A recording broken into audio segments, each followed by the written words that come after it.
everybody, it's your girl Mo from Natureal Muma, and today we're going to be making a melt and pour soap base recipe. We're going to be making a rosemary lavender with oatmeal soap, and I'm going to show you the ingredients that we're going to need to get this started. First things first, you're going to need your essential oils.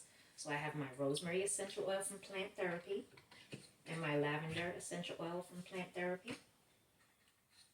You're going to need French pink clay. You're going to need a Shea butter melt and pour soap base. You're going to need half a cup of oatmeal. And this is quick oatmeal, quick oats, not the steel cut, quick oats. And this is the French pink clay. I did a tablespoon of this. So first things first, let's get started. You're going to open your soap base and you're going to cut it up into cubes.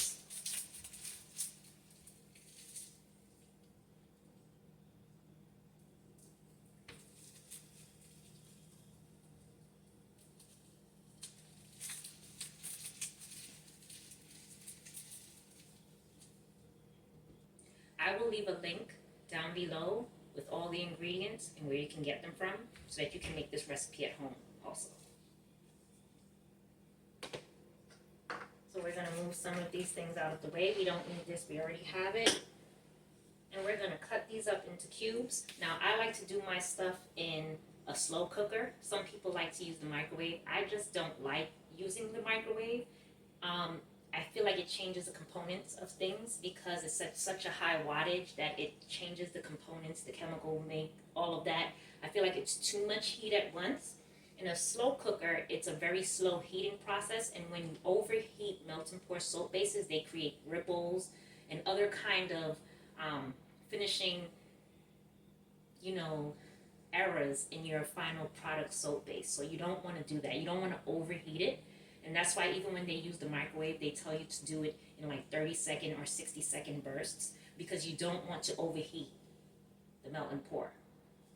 So I use the slow cooker for that on a low setting, and that kind of avoids it. And then you just come and you periodically check to see, is it melted yet?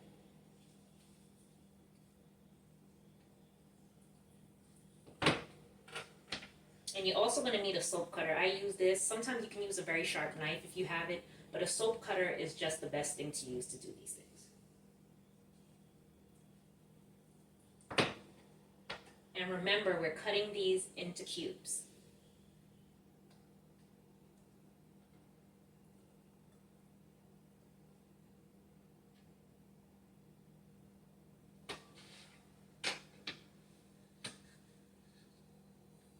Alright, so this is 1 pound of Shea butter melt and pour soap base. We're going to let this melt.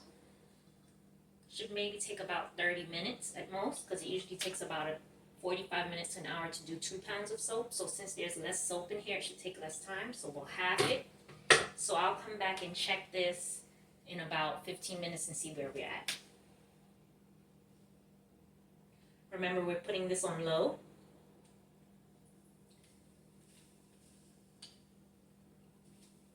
And you always want to make sure that your slow cooker is dry before you put any soap in there. So we're just making sure that the cover is dry. We're going to put that on.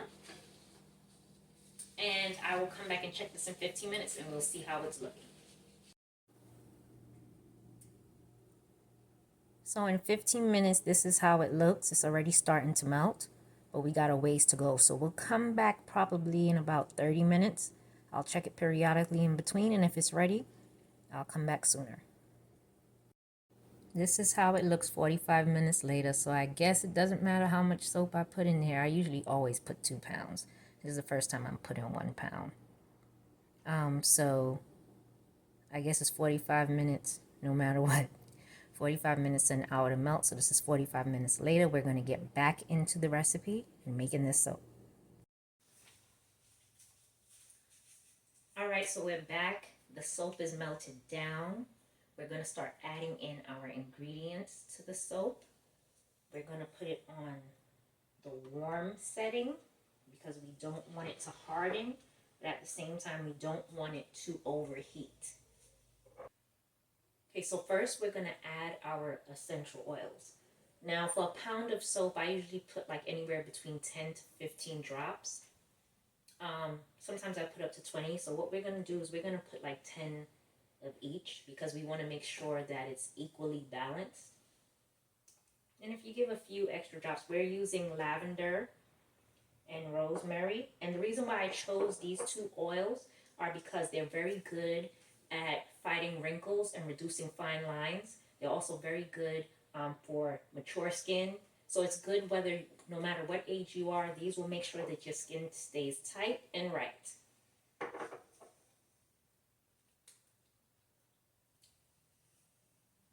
And lavender has a very pleasant aroma. It also, soothes skin. So it's really good for like people who have skin conditions such as psoriasis, eczema, etc., rosacea. So 1, 2, 3, 4, 5, 6, 7, 8, 9, 10. All right. So we got 10 of that. Actually, it looks like 11 got in there.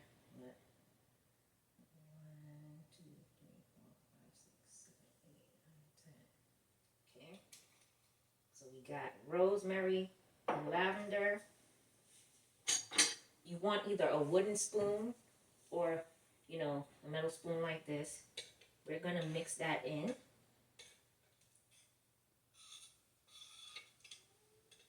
smells really good so far. So now we're going to add in our half a cup of oatmeal.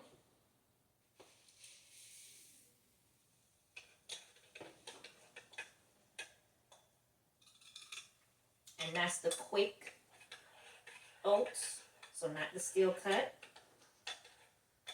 And then now we're going to add in our 1 tablespoon of pink French clay.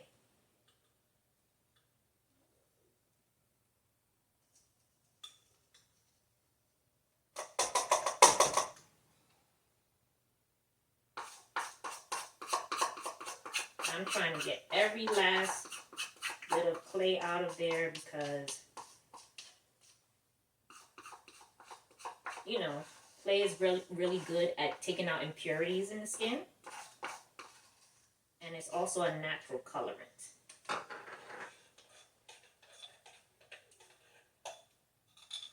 Now, some people would mix this with water first.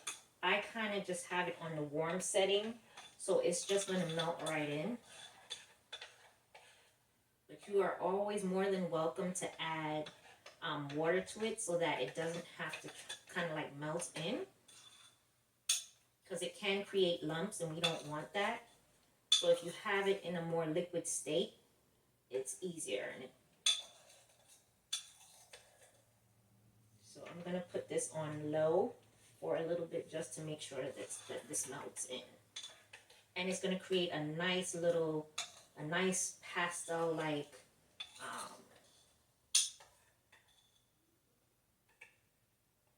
pastel pink color. Okay, so now we're all set. So what we're going to do is, this is going to be pretty hot. So we're just going to hold it with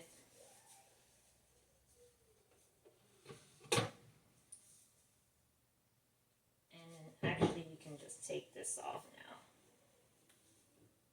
And we're going to pour it into our molds. So just really quick, before I pour them, I want to show you the molds. These are Love, Peace, and Heart mold set that I have. I'm just going to use either the hearts or the loves. This is a floral one. I'll use probably one of the florals. And these are like just a standard soap base mold.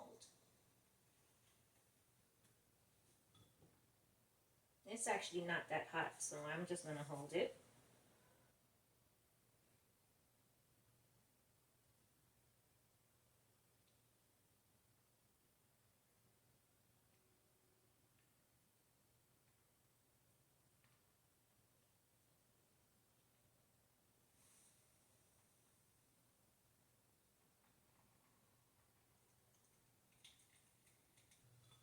And because we use some additives that are going to add like kind of like as an exfoliant to our product, you want to make sure that you're getting that, like you get that on the top here. So like the oats, they're going to naturally weigh down at the bottom. You can always get those back on the top of the soap mold, so that it gives that natural soap effect. And as you can see, it's already hardening. That's what soap does. The melt and pour soaps, as long as it's not being melted or it's not, the heat isn't added to it, it starts to harden. So we're gonna come back in like about, let's say an hour, maybe 2 hours, and just see if it's hardening. Usually I like to let it sit in the mold for like about 2 to 3 hours, just to make sure that it's completely hardened. Melt and pour soap hardens much faster and doesn't need the curing process like when we do cold process soap. So this is a good way to make soap really quick and easy. I like to use this method when I've ran out of soap, or when I don't have any more product of soap and I want to make a quick batch and get some inventory, up. Also, if I just need some for the house and I don't have time to make a cold processed soap batch, I do this as well. And also, it's a great gift idea if you want to give gifts out for special occasions, etc. You can always do a quick melt and pour soap batch and still give it that handmade home feel by adding your special ingredients, your essential oils, and everything. So this is the Rosemary Lavender oatmeal soap made with shea butter, melt and pour soap base. And you guys, feel free to comment and let me know how your batch comes out and how much you enjoy and love this soap. All right, guys, thanks for watching. Don't forget to like, comment, and subscribe, and I will see you guys in the next video.